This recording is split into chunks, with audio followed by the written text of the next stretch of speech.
तू चलता चल, तू चलता चल, तू चलता चल। Jai Hind to all of you and Jai Hind Colonel Virender, very inspiring words from you, Principal Saab and Dr. Ghanshyam. Thanks a lot for inviting me to speak to these young people.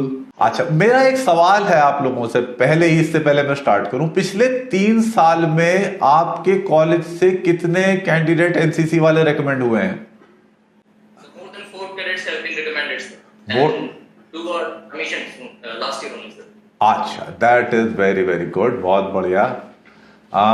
मैं आपका ध्यान ले जाना चाहूंगा, एक Indian express में article छपा था 11 मई को, सुजॉन रॉय चिनॉय ने लिखा है ये, उसको प्लीज आप पढ़िएगा। उसमें एनसीसी के बारे में काफी अच्छी डिटेल्स दी हुई हैं। उससे ये इमर्ज होता है कि एनसीसी जो है कैडेट्स, उनका सिलेक्शन रेट जो है काफी लो है। और ये जो थी चीज मैंने भी एक्सपीरियंस की जब मैं 17 एसएसबी में था।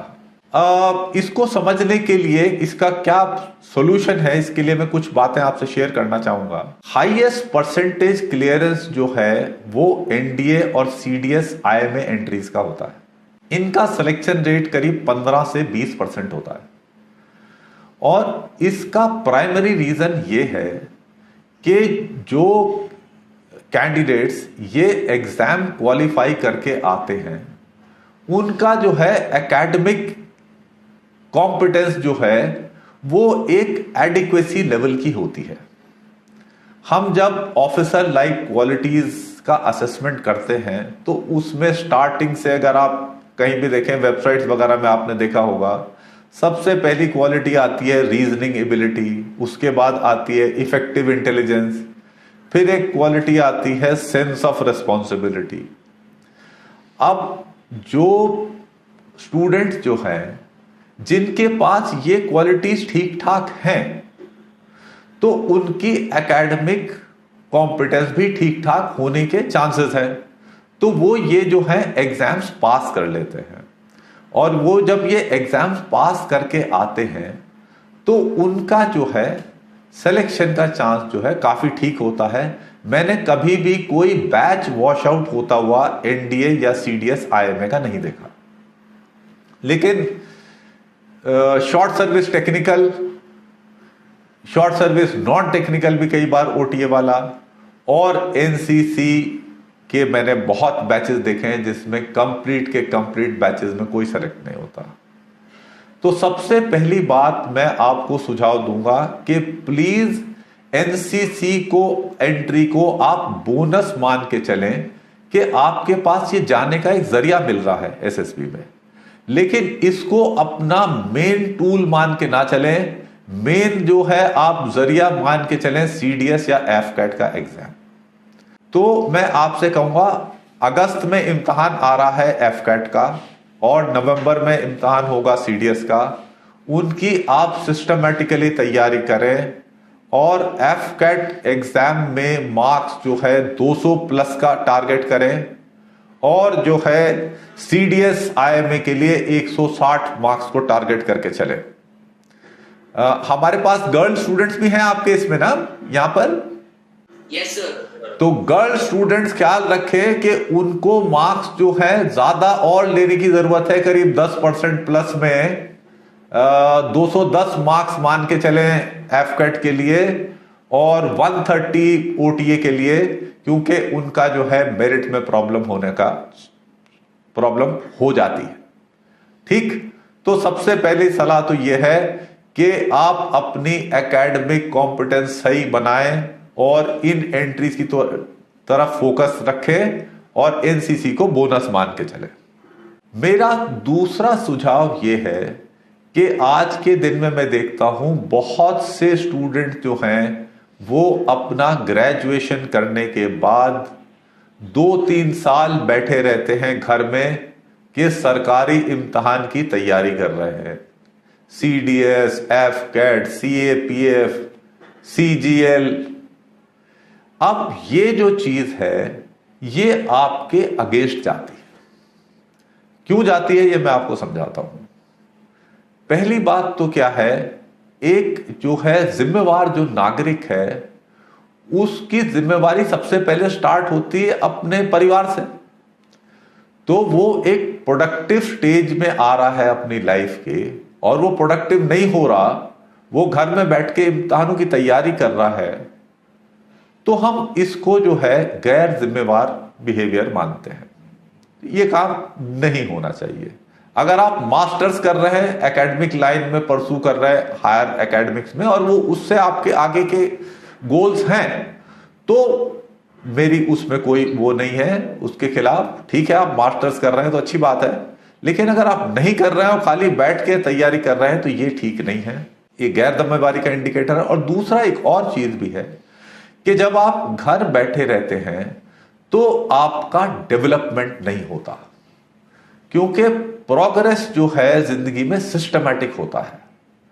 आपने जब कॉलेज में पढ़ाई की तो आपका जो था बेसिक एकेडमिक्स थी, एक्स्ट्रा करिकुलर एक्टिविटीज थी, उसमें आपने पार्टिसिपेट किया, आपका डेवलपमेंट हुआ।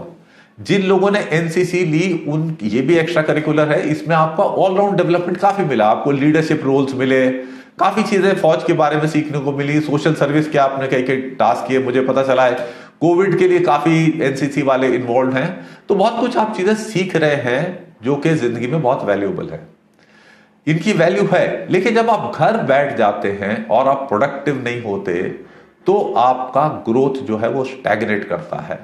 जिंदगी का फील्ड जो है जितनी शिक्षा देता है वो किताबें घर बैठे नहीं दे सकते। तो ये आपको करना चाहिए। नेक्स्ट बात आती है, इसका एडवांटेज ये है कि आप जब काम करते हैं तो आप में जो है इकोनॉमिक इंडिपेंडेंस आती है, कुछ अर्न करना शुरू करते हैं, वो भी जो है कॉन्फिडेंस में बहुत बड़ा योगदान देता है आपके। तो इन बातों का ध्यान रखिए। अभी जो है मैं आपको बताऊंगा कि जो मैंने अपने एसएसबी के तजुर्बे में देखा, जब 2 साल में था बैंगलोर एसएसबी में, और अब जो करीब मैं 2014 से स्टूडेंट्स को गाइड कर रहा हूं, तो मैंने पाया कि कुछ कॉमन कमजोरियां क्या होती है स्टूडेंट्स की। सबसे पहले इंग्लिश बहुत इंपॉर्टेंट है कि आप लोग इंग्लिश में ओरल और राइटिंग ठीक ठाक अपने आइडियाज जो हैं एक्सप्रेस कर पाएं। ये बहुत इंपॉर्टेंट इशू है। ये अगर चीज कमी होगी तो आप सेलेक्ट नहीं हो पाएंगे, तो प्लीज इसको जो है इंप्रूव करिए। नेक्स्ट जो है आपकी एकेडमिक एबिलिटी। एसएसबी में हमारे को आपके परसेंटेज मार्क्स कितने आए थे, जो कि स्कूल कॉलेज में बहुत बड़ा इशू रहता है, वो हमारे लिए बड़ा इशू नहीं है, हमारा उससे लेना देना नहीं है। लेकिन हम चाहते हैं कि जो स्टूडेंट ने पढ़ा हुआ हो उसके पास क्लैरिटी होनी चाहिए। क्लैरिटी नहीं होगी तो हम उसको सेलेक्ट नहीं करेंगे। ये नेक्स्ट इंपॉर्टेंट इशू आता है। थर्ड बड़ा सिंपल सा इशू है फिजिकल फिटनेस। अभी जैसे आप बात कर रहे हैं, आप कैप्टन साहब वीर चक्र, जिनके फादर ने भी हमसे भी बात की, कर्नल वीरेंद्र ने, अब उन्होंने बताया कि 16,000 फुट में वो कैसे अटैक में गए और उन्होंने कामयाबी हासिल की। तो उसके लिए उनकी फिजिकल फिटनेस होना एक असेंशियल चीज थी, तो वो आप में होनी चाहिए। ये इंपॉर्टेंट इशू है। नेक्स्ट इशू आ जाता है, लोगों की लाइफ जो है डिसऑर्गेनाइज होती है, सेंस ऑफ डिसिप्लिन कमजोर होता है। मतलब एनसीसी का वर्दी पहन लेना, टोपी ओपी ठीक से लगा लेना, ड्रिल कर लेना, सलूट मार देना, ये ही डिसिप्लिन की आपको बताया गया होगा, ये डिसिप्लिन की बुनियाद है। यस, बुनियाद है, पर ये ही डिसिप्लिन का असेंस नहीं है। डिसिप्लिन का असेंस ये है कि जब आपको कोई ऑब्जर्व ना कर रहा हो तब अपना टाइम आप सही डायरेक्शन में किस तरह से इस्तेमाल कर पाते हैं।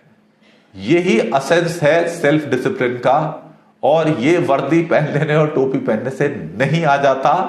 इसकी राह आपको मिलती है, लेकिन करना आपको अपने पर्सनल लाइफ में होगा, और यही आपको तरक्की दिलाएगा। अब जब आपका इन चीजों में कमजोरियां होती हैं, एक दो चीजों में या कॉम्बिनेशन में, तो इन सब का जब कॉम्बिनेशन मिलके क्या होता है, आपका आत्मविश्वास भी तकरीबन कम रहता है और ये भी एक इशू हो जाता है जिसकी वजह से कैंडिडेट्स सेलेक्ट नहीं हो पाते। तो ये जो कुछ चीजें मैंने लिस्ट की हैं, इनको आप ध्यान में रखें, इन पे काम करें तो आपका जो है इंप्रूवमेंट होगा। एक और मैं आपको सलाह दूंगा, बहुत सारी वेबसाइट्स बन गई हैं एसएसबी से रिलेटेड और कोचिंग एकेडमीज भी अपना एडवर्टाइज करते रहते हैं। मैं इन चीजों के बहुत खिलाफ हूं।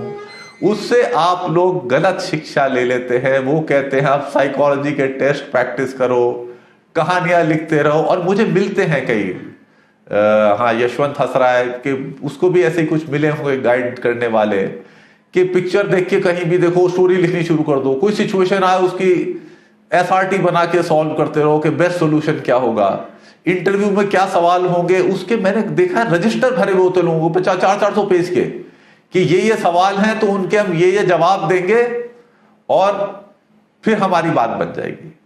ये बिल्कुल ही गलत तरीका है एसएसबी में जाने का। बिल्कुल नहीं करो। किसी ने अगर रजिस्टर खोला है तो उसे जला दो रजिस्टर को, वो बिल्कुल काम नहीं आने वाला। मैंने जो आपको चीजें बताई उन चीजों पर काम करके आप इंप्रूव करिए तो आपकी क्वालिटीज इंप्रूव होंगी। एसएसबी में ये जो तरीके हैं, हथकंडे जो कुछ मैं इनको वर्ड यूज करूंगा, जो सिखाए जाते हैं, ये हथकंडे काम नहीं करते, क्योंकि असेसर्स इन हथकंडों के खिलाफ तैयार हैं। हम जानते हैं कि ये हथकंडे वाले आते हैं और आपके नजदीक में ही दिल्ली में एकेडमी है, सॉरी टू से, इनसे ज्यादा मिस गाइडेंस तो कहीं मिल नहीं रही मेरे हिसाब से। तो यहां पे इनकी शिक्षा लेके आपका नुकसान होगा। मेरे पास इस कोचिंग वाले आए हुए हैं, उनको 6-6 महीने लग जाते हैं मिटाने में, कंट्रोल डिलीट करने में जो उन्होंने गलत शिक्षाएं ली हुई थी। तब वो रियलाइज करते हैं कि भाई हमने एकता कपूर नहीं बनाना कि स्क्रिप्ट राइटर बहुत अच्छा है, स्टोरी बहुत अच्छी लिख रहा है। हमें एक कॉमन सेंस वाला आदमी चाहिए जो कि ठीक ठाक काम कर पाए। मोटा मोटा मैंने आपको आइडिया दिया डिफेंस फोर्सेस में जाने का, एसएसबी के बारे में, और कैसे आप प्रिपेयर कर सकते हैं।